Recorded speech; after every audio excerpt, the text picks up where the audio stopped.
It is important to remind ourselves from time to time why we are pursuing excellence in everything that we do, why we're creating a movement to change the economy so that men, women, and children of every ethnicity can experience prosperity and live in harmony. If you're paying attention to what's going on in the world, you may have seen that Pam Bondi, the Attorney General of the United States, made a testimony before Congress. And one thing that you'll notice as you watch the testimony, um, you'll notice that she was asked questions from both sides of the aisle, Republicans and Democrats. And her responses to those questions were very enlightening. Some people, if you see the reports on the news, will say that she stalled, she denied, she counter accused. Some people, as you watch her interview, will say that she made a spirited defense of the Republican Party or a spirited defense of Donald Trump and his administration. In her role as the chief attorney, attorney general of the United States of our country, people expect her to do a lot of different roles. The president, the executive branch, will expect her to be his attorney and advocate for his policies. The people who are living in the United States, whether Republican or Democrat, expect her to be the person that administers or does her part to administer justice in our country. We expect her to be the one to make sure that the investigations that need to be done get initiated, and they get to be prosecuted. The people who do crimes get to be prosecuted. We expect her to mete out justice, mete out and hold people accountable. Depending on what side of the aisle you are on, you may have different opinions of what Pam Bondi said before Congress. She was testifying about these Epstein files and the Epstein investigation and the inconsistencies in her testimony as well as other people in the Department of Justice testimonies with respect to the investigation and the evidence that was associated with the Epstein case. And when I watched it, you don't have to watch the whole thing, but when I watched it, I viewed it as a sign that there's something wrong, very, very wrong in our government. There, I know that there is a group of people who will say that Pam Bondi did her job well by defending the president. Essentially, these people will say that it is important to have an attorney general that is loyal to the executive branch so that the executive branch can do what the people sent the president up into Washington in order to do. And then there's other people who will say, if you're a Democrat or you're sitting on the other side of the aisle, you may say that no, Pam Bondi's responsibility is to the people. We don't want you to be the attorney general of the president. We want you to be the attorney general of the American people. And in a lot of cases, those two interests, the interests of the executive branch and the interests of the people, in a lot of cases, those two interests are not at odds with each other. And so this conversation doesn't need to come up every single year or every single election cycle.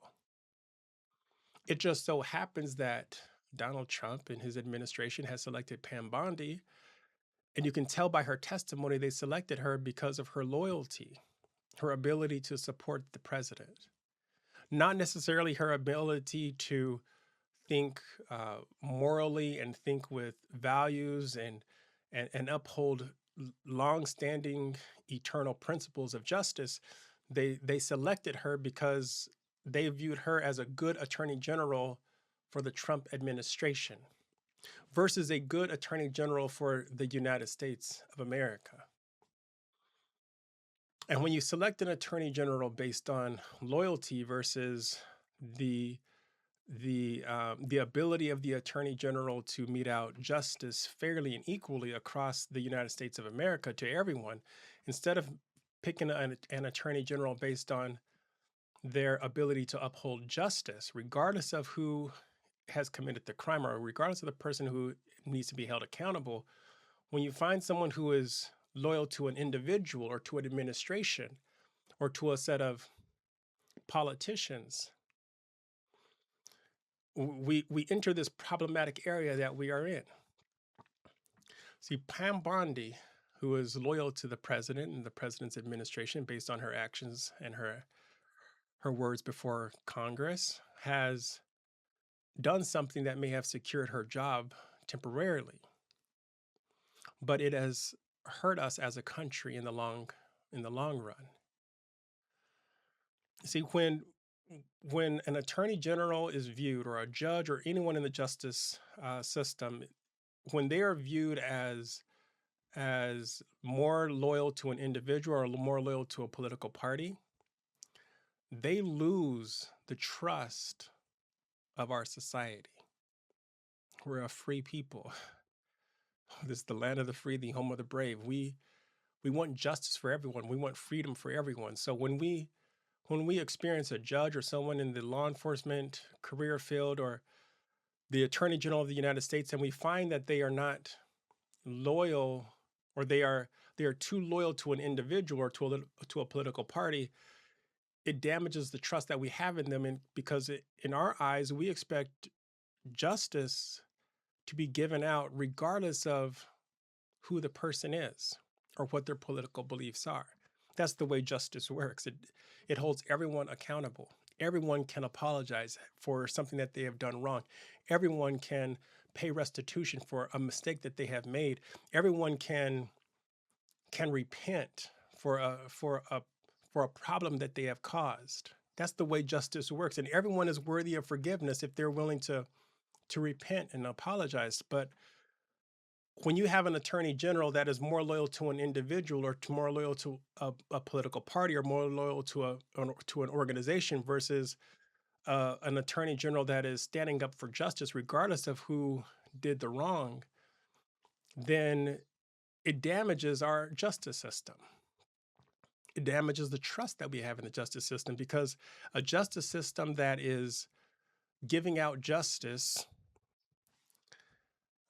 based on someone's demographic category, or based on someone's ethnicity, or based on someone's political party or persuasion, or based on someone's connection to the administration, a justice department that is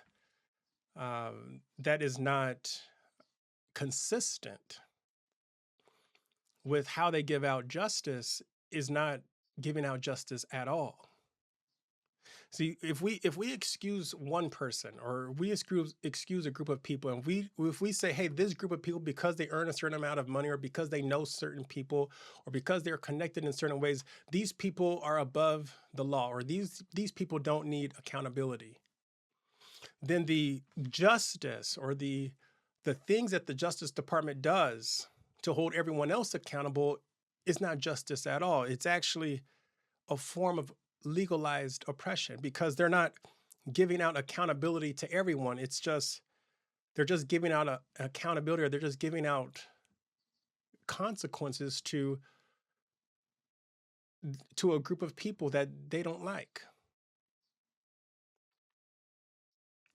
From now, what Pam Bondi has done from in front of Congress by explaining her perspective in a way that demonstrates that she is more loyal to the president and to his administration, what she has done is secure her job in the short term.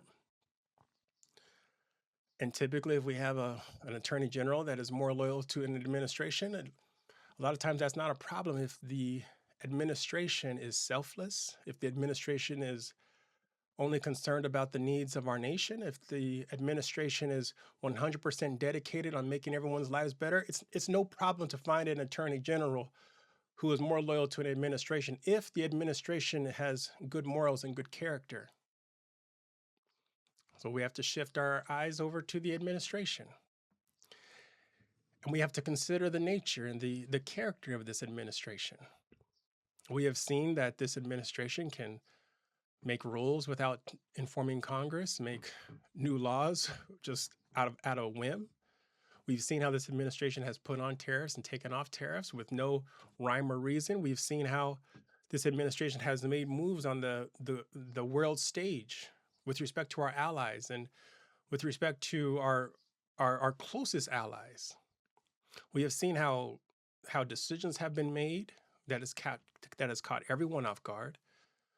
And I believe that there's a reason why a lot of these decisions with respect to trade and with respect to the administration and with respect to geopolitical tensions, I believe there is a reason why our current administration is making these decisions without informing the American people.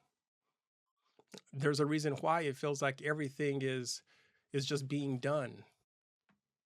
There's there's a there's an uncertainty, there's an ambiguity, there's there's an unpredictability that this administration is using whenever they're making decisions with respect to the administration of our nation.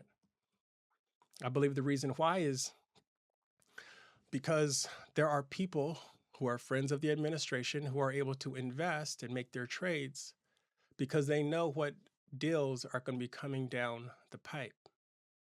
They know what tariffs are going to be put on and when the tariffs are going to be taken off. They know what geopolitical decisions are going to be made. And so they're able to make their investments. I don't have the resources right now to look up all of the trades that have been done and all the people who are winning in this time and who all the people who are able to benefit from the disruption that we have seen on the world stage and the disruption that we've seen with our trade policies and the disruptions that we've seen in our economy. I don't have the resources to invest in all that, but I know that someone is benefiting because they know. I can't prove it, but the proof is in the pudding. As I was saying before, if you have a attorney general that is loyal to the president, and we have a president that is serving the needs of the people, then it is no problem for an attorney general to be loyal to the president because the president is so focused on serving the needs of the people. The president is so focused on delivering justice to everyone, including himself, that if you have hire an attorney general that is loyal to the president, by being loyal to the president, the president is loyal to and is loyal to the people, then just by connection, the attorney general will be serving the needs of the people because the president is so focused on the needs of the people and making sure that he holds himself accountable as well as everyone else around him accountable to make sure that justice is served and that our nation survives and gets stronger. Unfortunately, we have not seen that with this administration. There's been times even Republicans and conservatives and Democrats, everyone alike can agree that this president has said things that he did not mean. He has misled people on many, many, many, many times whenever it suited him. Every single thing that he has done, there's people out there who say, he sacrificed so much to be president. Oh my goodness, cry me a river. There is so much stuff out there. There are so many reports out there at how him and his friends have benefited from serving in the government. And why not? Some people say, why not? I mean, he's the president of the United States. Shouldn't he get richer? Shouldn't he be more wealthy? Shouldn't he acquire more resources? Shouldn't he be thinking what is the best thing for my family and my friends? And shouldn't he be thinking what is the best for my group? But that's the problem, isn't it? See, when we elect someone to be president of the United States, we don't want them to be thinking, what is the best for my family? What is the best for my group? What is the best for my political party? What we want from our president, the president of the United States, we don't have a king, we don't have a queen. What we want from our chief executive, what we want from our commander in chief is we want someone who is going to look after the needs of our nation. We want someone who's going to be 100% focused on the needs of the people. We want someone who's going to be 100% focused on the interests of the United States of America and the people that are living in it. We don't want someone who is so focused on the interests of their family and their individual group of friends that they put at risk the needs and the interests of a nation.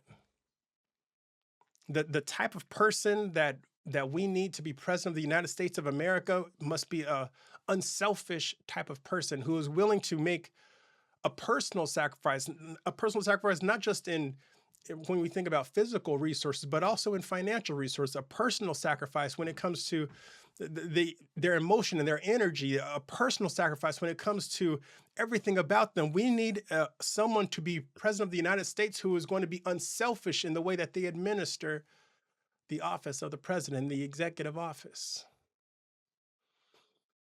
When we have an attorney general who is more loyal to the president than committed to delivering justice for everyone on behalf of our country, on behalf of the American people, the attorney general of the United States of America is not the attorney general of the presidency, it's the attorney general of the United States of America. So, but when we have an attorney general who is more loyal to the executive branch, to the president, than they are to the United States of America, then it is important for us to have a president that is more concerned about the interests of the nation than his own interests.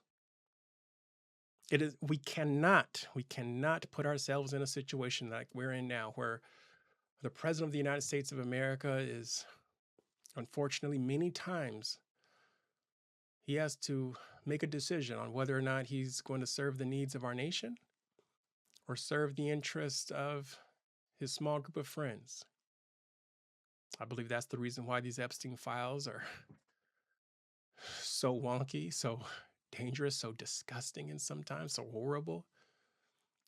I believe that the reason why these Epstein files are so dangerous, many of Donald Trump's friends are going to be hurt by this, if not him himself. I believe that it is like a cancer in this administration and a cancer in our economy and a cancer across our nation. What we are experiencing, you don't have to look in all the Epstein files. Believe me, the more you look into these Epstein files, the more you watch, the more you read, the more you are going to be convinced that there's corruption happening in all places of our society and that corruption must stop. But you don't have time for that. Many of you all are working 9-to-5 jobs, or you're working 12, sometimes 13 hours a day, 40, 50, 60 hours a week. You don't have time to keep up with all the news, so let me help you. Each day that I have spent looking at what is happening in these Epstein files, reading about these emails, each day I have learned something that has gotten progressively worse. This corruption is all over the place. It is in our economy. There's insider trading happening, like people are drinking water. You drink water, sometimes you drink cold water, sometimes you drink distilled water, sometimes there's sparkling water. There is all different types of corruption happening in our economy. All types of insider trading, all types of deals that are happening. It is appalling at how rampant it is.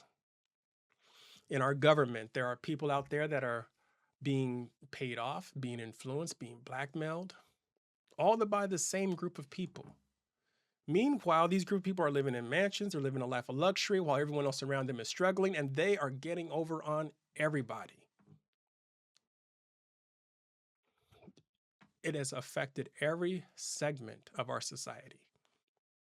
I've not been able to, I served in the military for over 13 years. I've been a consultant for the rest of that time. This is my professional life. I've been a Big Four consultant as well. I've traveled all over the world, and I've helped deliver digital transformations. I understand customer relationship management. I understand people. I understand technology. I am telling you, and I've worked across multiple industries. I'm telling you what I know about society, what I know about our country. I have a master's in business administration from the University of Maryland. I understand academics. I also have a bachelor's of science in military strategy from the United States Air Force Academy. I understand strategy. I've strategized with the best generals in the world. And I'm telling you, there is no segment of our society, of our government, of our economy that has not been impacted by Epstein and his friends. And you don't have to read, you don't have to read all the files to know that. But if you do read the files, you will be even more convinced than I am that this corruption has to stop. But if you're working a 9 to 5 and you're too busy taking care of yourself and taking care of the people around you, and you have the feeling that, you know what, there's nothing that I can do. It really doesn't concern me. I just have to protect me and mine. If you're feeling like that and you think that nothing is wrong, and everything is just going to go on the way things are going to go on, and we're just going to do the best things that we can. I've already talked about it before. If there's pain in our life that we can tolerate, we are willing to tolerate it. I get it. If there's pain in your life and you're willing to tolerate it and you can tolerate it, you're going to tolerate it. I get that. I know that there are people out there who are going to tolerate the pain because they don't want to deal with the uncertainty that comes with change.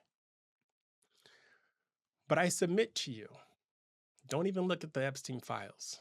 Right now, there are people right now that are cleaning up the damage. There's people out there that are using their considerable influence to remove as much as possible, much information as possible of their crimes. There's people right now that are working extremely hard across the United States of America and across the world to remove any evidence or any trace that they were involved in this massive corruption scheme that spanned across multiple generations and across multiple countries and across multiple continents. This is a worldwide situation. It's a global problem. There are people right now with considerable resources and a lot of wealth that are right now working to clean up the damage, as they should. As they should. However,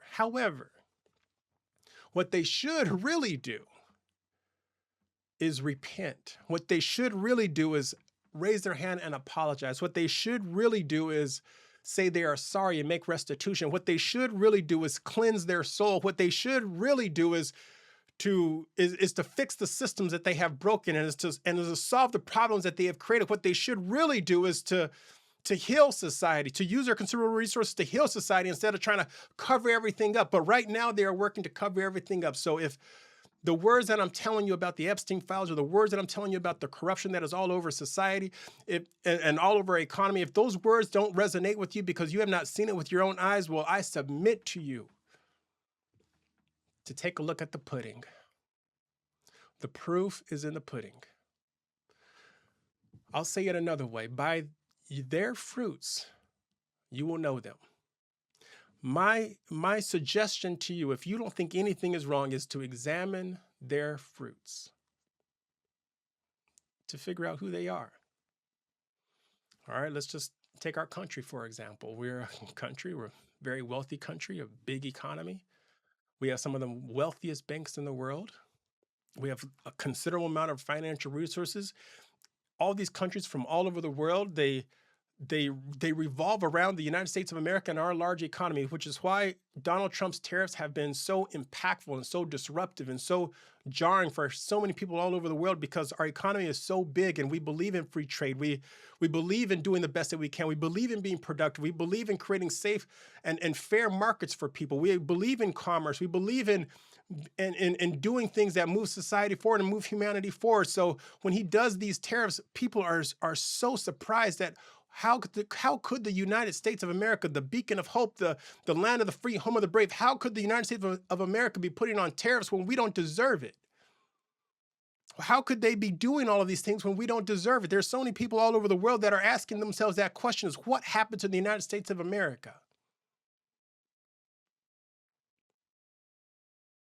Examine the proof. The proof is in the pudding. Ask yourself right now, how could the United States of America,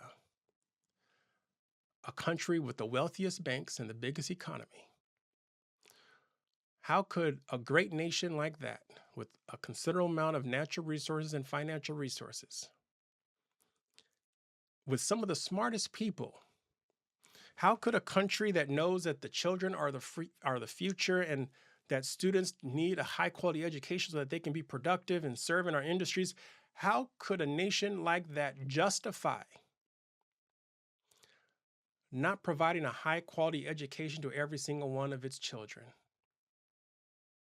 Right now, children have to decide what major to select and hope that they learn the skills that they need to be successful in some sort of industry. They have no promise that they're going to get a job after they graduate from school, even though they are mandated to go to school, at least public school, for a considerable part of their childhood. Children right now must take all the risk in the economy. They don't know what industries are going to be strategic. They don't know what skills they're going to need when they graduate, but they're required to take out student loans in order to pay for the cost of their education from a university or college or from a trade school. It is on the student to come up with the financial resources that they need in order to receive the education that we require them to have, so that they can get a job working in an industry that our country needs to be productive and to be a powerful country. And we expect them to do all of that. And if they cannot pay up front, then we expect them to pay interest for as long as it takes for them to pay off that student loan. Some people have been paying on their student loans for 10, 15, 20, 25 years. Some people are not able to buy a home and start a family because they're still paying on their student loans. The education system in our society is something that is not indicative, just based on the results. It is not providing a high quality education to every single one of our students in our country. But why? How is that possible? How could a nation with the wealthiest banks, how could a nation like ours not provide high quality education to every single one of our students? Why is it that we have to rely, and nothing against immigrants, but why is it that we have to rely on folks who are born and raised in other countries, who are able to get a degree in education in their country? Why are we relying on those people in order to build our companies? People will tell me all the time, hey, Elon Musk is one of the richest people in the world. Elon Musk was not born in the United States of America. And like I said, this is not anti-immigrant. This is just making a point that we as a country are not doing enough to educate the children who are born in our country.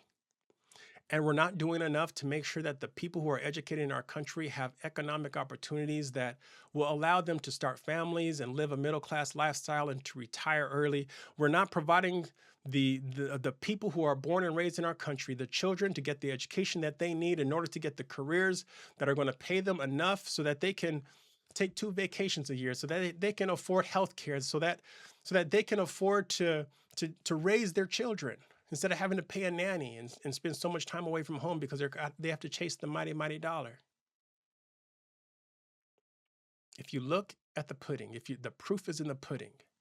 A nation that does not educate and train its children does not have an educated and a strong future. And so you have to ask yourself, why is it? Why are people paying on their student loans for more than 5 years? Why is the education system the way it is? Do you think that if all the students could get together and vote, and all the professors can get together and vote, and don't you believe that all the people who are saving up money for the college funds of their children, if they could all get together and vote, they would vote for a different system? Don't you think that they would vote for a system that would incentivize businesses to cover the cost of the education that their employees need in order to work in their companies? Don't you think that they would vote for a system that would incentivize companies to provide a high quality education to the children of the children that work in their factories and in their companies? Don't you think they would vote for a system of government that would administer an economy that would incentivize students to commit to companies long term? Don't you think that we would all vote for a system that would allow companies to pay their employees a pension that they can rely on for the rest of their life? There is something, just looking at the education system, there is something drastically wrong with the way our country is working, our economy is working, our politics are working. You don't have to read the Epstein files to know the amount of corruption. Just look at the pudding. Look at our education system. How do we have an education system that does not provide high quality education to every single one of our children? And we have the wealthiest country in the world. Look at the healthcare system. How can we have a healthcare system that does not provide high quality healthcare to every single one of our citizens? Isn't it in our national interest? Isn't it profitable for our employees to be productive? Isn't it profitable for our children to be healthy so that they can grow into strong adults? Isn't it profitable to make sure that our senior citizens have high quality health care so that their medical expenses are not so high? Why wouldn't we as a society? Why wouldn't we as a country? Why wouldn't we as a strong nation? Why wouldn't we want to invest in high quality healthcare for every single one of the citizens of the United States of America? Why shouldn't we provide that public service? I know there are many people out there who say, you know what, the healthcare system, it's an interesting beast and there's nothing that we can do to change it. Really? I have met so many doctors, so many nurses, so many people in the healthcare industry. And I'll tell you this, there is very few of them that get into the industry just to be rich. Many of the people that I met, the best doctors, the best dentists, the best healthcare professionals, the best nurses, the best specialists, even the best people who are working staff in a hospital, the best people are there not for the money. They are there to make a difference. They're there to change lives. They're there to transform the way people see the world by taking away their pain. They don't really, the only reason why they're charging so much money is because they have so many bills that they have to pay and our economy is all out of whack. But if our economy was not all out of whack and they can live a middle class lifestyle and they could take 2 vacations a year and they can spend time with their children and raising them and teaching them, if they can spend time and enjoying prosperity, do you think they would have to charge so much money when you go into the doctor? No, they wouldn't. We wouldn't need this whole insurance situation. We wouldn't need these inflated costs. We wouldn't need people trying to game the system. People get into the healthcare industry to change lives, to serve humanity. It was never about the money, never. But they have made it about the money. And they have broken the healthcare system. Because I know people right now that are dealing with problems that they cannot go to the doctor to fix. Because when they go to the doctor, it is going to put them in even more stress or more anxiety, and they're not going to be able to afford it. There's people right now in the United States of America that have healthcare insurance, but they can't afford to go to the doctor. How messed up is that? Well, some people will say, you know, you can't blame the hospitals because the hospitals are just a small part of the healthcare industry. Some people will say, you know, you should blame the pharmaceutical companies. They're the ones that are raising the prices. If you go to the pharmaceutical companies, they'll say, you know, it's not about us because we actually took out these loans, and in order to support this research, in order to invest in this research, we have to take out these loans and we're paying interest. So we have to continue to raise the price because the interest that we have to pay. Then you go to the banks, and the banks will say, you look, this is about the money. We have a certain amount of money and we loan out a certain amount of money, and we have to earn a certain amount of money in order to pay the debts that we owe. So we have to make sure that the hospital pays. We have to make sure that the pharmaceutical companies are increasing their prices because we need that money in order to function as a bank. If we don't continue to increase the money that we have in our bank, then we'll cease to be a strong and powerful and a large bank. And we won't be able to function as a bank. The financial system would collapse. And then we go to the government. We'll go to the government and we'll say, you know, the banks need to be regulated, or there's something that needs to be done with the banks to give them some relief so that they can give those low interest payments, those low interest payment loans. Because the entire economy is overheating. People are being productive, but at a certain point you burn out. At a certain point you can't raise the prices anymore. At a certain point you can't just not avoid going to the doctor. You're going to have to go, and you're going to have to go into debt trying to pay off that medical debt. At some point, someone's going to come to the government. The government is going to say, you know, we really can't do anything for the banks. We're going to have to ask the banks to continue to raise that money. And you say, but why? Why? Why is it that the government, why is it that our government, our administration is unable to create a economic system that incentivizes people who are going to do research on drugs, who are going to administer hospitals? Why is it that we can't create an economy where that results in high quality healthcare being delivered to every single person that is living in our country? And if you peel back the onion, which gets back to this Epstein situation, you will find out that there is a small group of people who are influencing our government. This small group of people is profiting every single time our country goes into debt, pays interest. Behind the scenes, they siphon out their piece. When our banks are collecting interest from the hospitals that are increasing the prices that they are charging for the services, and they're charging interest to the pharmaceutical companies, those payments go to the banks, and eventually this small group of people profits. Each time the prices go up in the hospital, each time the prices go up at the pharmacy, each time you miss out on going to the doctor and you just pay your premium for your health care, but you don't actually go in, they profit. That's easy money. And they're making money while you're getting sicker. They're making money while you're becoming less productive. They're making money where our companies are becoming less profitable. They're making company while we suffer individually, we suffer in our companies, and we suffer as a society. They are making profit. That's how he's able to survive. That's how Epstein and his friends get through life.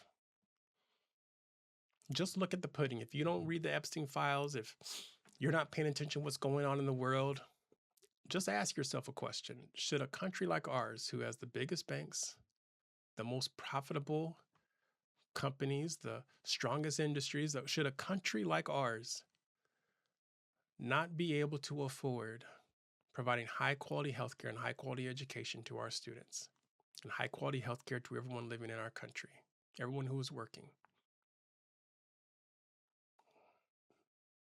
I believe if you examine the pudding, the proof is in the pudding. If you look at their fruit, by your fruit, you will know them. These men and women have considerable influence. You don't see them protesting because they have no rights, because they don't have influence. These men and women are able to make an extraordinary amount of money by corrupting politicians, by corrupting the economy, by damaging our political parties, and by just running rampant all over our society. That's how they get by. That's how they survive. That's how they send their kids to school. That's how they live. Every single one of us, and you'll see in the Epstein files, every single one of us lives in the real world where we have to work hard and where we have to develop the skills that we need to be successful. And we have to make sure that we have good morals and good principles, and we treat everyone fairly, and we work hard, and we dedicate ourselves to being the best version of ourselves. Every single one of us, by merit, is climbing our way up into the places where we want to be in society. And then there's this small group of people who are not living in the real world. They don't eat like we eat. They don't drink the drinks that we drink. They don't live where we live. They don't even live how we live. They don't believe what we believe about freedom. They don't believe in our country. They don't believe in this national identity. They don't believe in our communities. They only believe in their small group, and their small group must survive. Their small group must have all the resources. Their small group must have all the privileges. That's how they think. They don't think from a national perspective. They don't think what is good for America, what is good for our future, what is good for the people who are born right now across the United States of America, and how can we set our economy up so that they can succeed? How can we make their life better than our life? They're not sitting around thinking like that. The proof is in the pudding. We don't see a lot of modernization of our infrastructure. We just don't. We don't see a lot of universities and schools being built.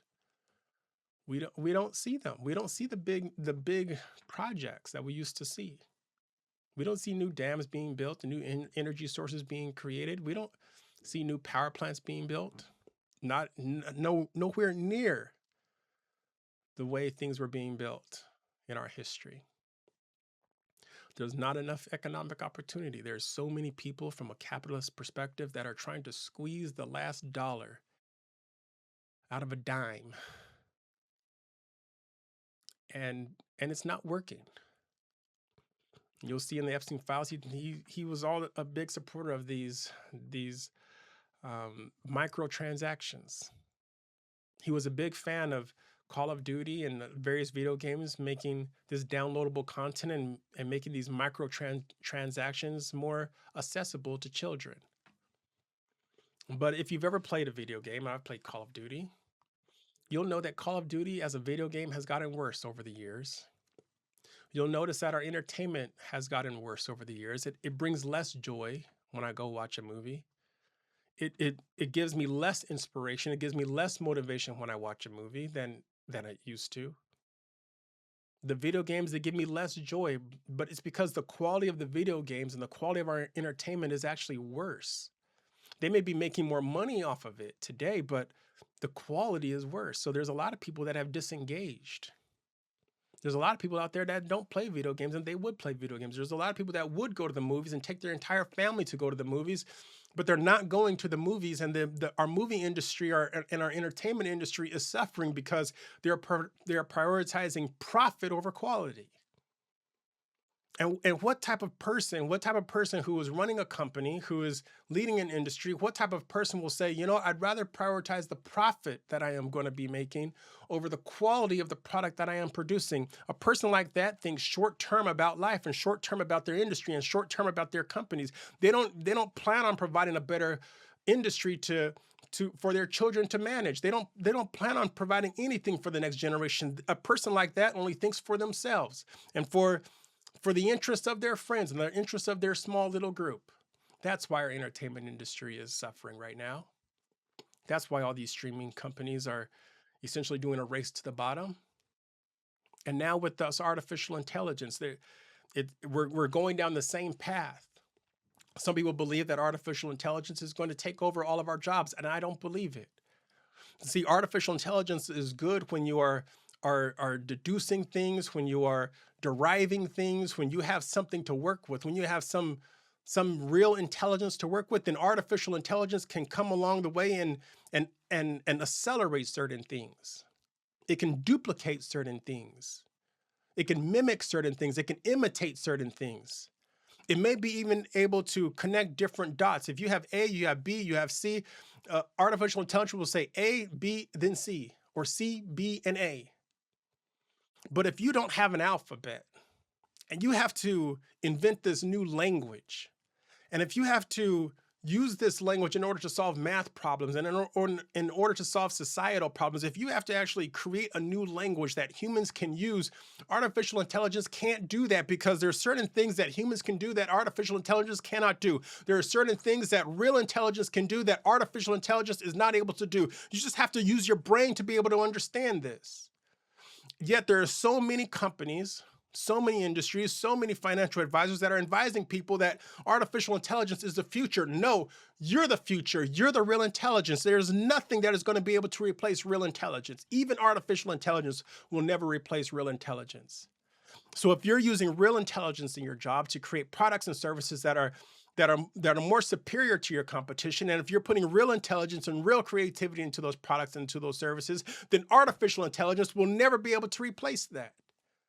You may get artificial intelligence to be able to answer a phone. You may get artificial intelligence to be able to write a piece of code.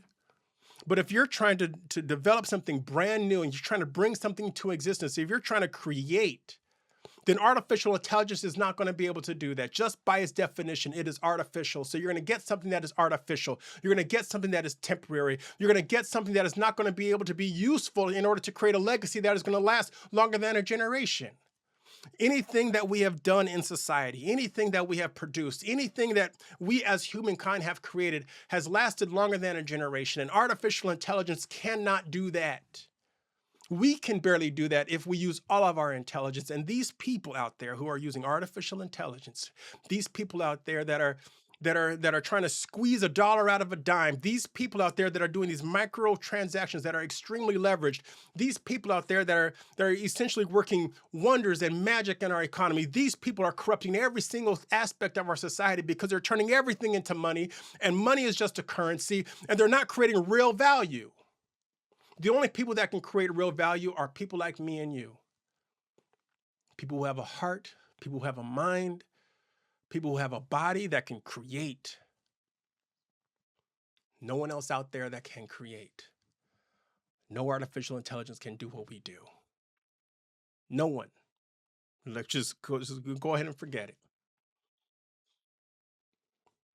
Look at the proof. The proof is in the pudding. There's something wrong in our society, and every single thing is corrupt. Now, there are three types of people that I've met. There are people out there that have no idea what is going on, and they have no idea what they're going to do about it.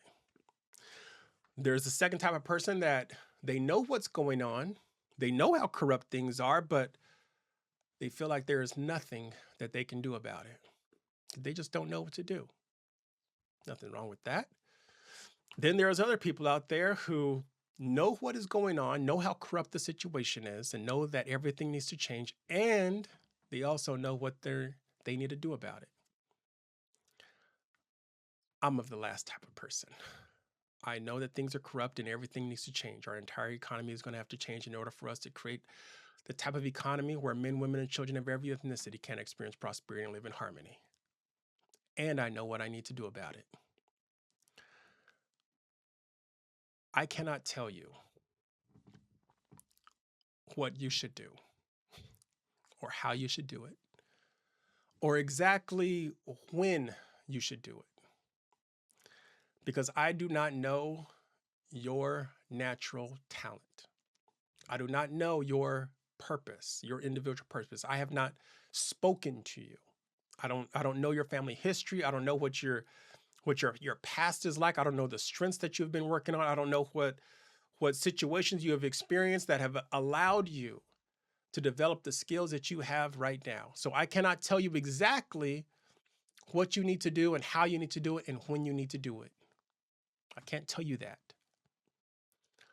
But what I can tell you is that whenever you get an opportunity, with whatever skills that you have, do something to change the situation. Do something to stop this corruption and the people that are listed in these Epstein files. Whatever it is that you can do. I can't tell you exactly what you need to do and how you need to do it and to what scale you need to do it, but it is your responsibility as a good person. It is your responsibility as a productive person. It is your responsibility as someone who lives in the real world. It is your responsibility, just like it is mine, to use our opportunities, every single opportunity that we get, with all of the talent that we have, with all of the resources that we have. It is our responsibility to do whatever it is that we can do to stop this corruption and to save our democracy. It is our responsibility to work and sacrifice and fight for freedom. It is our responsibility to build a community where men and women and children of every ethnicity can feel safe. It is our responsibility to hold ourselves accountable and to pay restitution and to repent if we've done things that are wrong. It is our responsibility to learn how to forgive each other. It is our responsibility to make sure that we learn about freedom, that we have a mind that can understand the patriotic spirit. It is our responsibility to do whatever it is that we can do to stop the situation that we are seeing now from developing into a national crisis. I know that there are some people out there who believe that the only thing that we can do is vote. But believe me, ladies and gentlemen, and I do not say this lightly, I agree with the people who say you should go out and vote, but I also believe with the bottom of my heart that voting is not enough because these people are extremely powerful.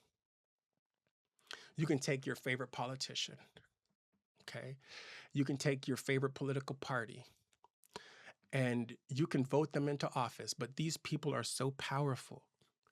They will be able to infiltrate that political organization and they will be able to influence your favorite politician in order to make decisions that are in the detriment of you, the person that voted them into office. This is why our government does not represent the interests and the desires of our people. This is why it does not feel like it is our government. It feels like it is a government that is the United States of America, but it does not feel like it is serving the needs of the people. It doesn't feel like a servant of our interests. It does not feel like it is the protector of our peace. It does not feel like it is the foundation of our society. This is why it feels so foreign and we live here. This is why our allies look at us like we're strangers, even though we have been allies for multiple generations. This is why our enemies are curious about us. It is our responsibility to do whatever it is that we can do when we get the opportunity to stop this corruption. I'm not going to tell you the names of the people. You can look them up yourself. There's people right now that are working. There are people right now that are working to hide everything, to destroy the evidence, to remove the news articles, to remove the posts on social media. There's people right now that are writing algorithms and using technology and artificial intelligence to clean up the situation because it is dirty, it is messy, and it is all over our society. But my friends, let me tell you this. Everything, everyone that you look up to, everyone, unless they are standing up as a white knight or as an individual that is saving the day, everyone is involved. And if they're not involved directly, they're involved indirectly. Because the proof is in the pudding. The people who are the most powerful people in our society, the people who have the most financial resources, the people who have the most influence, they have used their influence and their considerable resources to not serve the needs of the people. They have used their influence to defile our democracy, to remove economic opportunity and prosperity from us. And they are the reasons why so many people around the world and across our country, from small towns to big cities, are struggling to get ahead. In the wealthiest economy, the biggest economy in the world, 173 million middle class people are trying to find their financial independence. When this is the land of the free and this is the home of the brave, and we should be able to have enough financial resources in order to retire early and be able to raise our children. But that's not possible because why? These people have been sucking the life out of our economy. We've been the most productive we've ever been as a country in the history of our nation, yet our national debt is increasing every single year. It's unfortunate that I have to give you this message, but do everything that you can. My call to action for you is to find 10 people this week. Locate them, talk to them, find out what they think about what is happening with these Epstein files. And if they don't know about them, then inform them about what you know and what you have heard and what you have seen. And I want you to work to convince them that what you have seen is real and the things that you see need to be stopped. I want you to find those 10 people. And I want you to connect them. I want you to bring them together, invite them to come together. It could be at your house, at an apartment, it could be at a park, but I want you to use our freedom of assembly this week. Go out and find 10 people, talk to them and find out what they think about these Epstein files and talk to them about the corruption and what you have seen and what you have heard. And I want you to call a meeting so that they can begin talking about what these Epstein files and the corruption associated with them, what they mean for us as individuals. Talk to them about what it means for them as individuals, what it means for them as employees, as participants of our economy. Find out what it means for them as voting members of our democracy. That's the challenge for you today. And that's my call to action for you.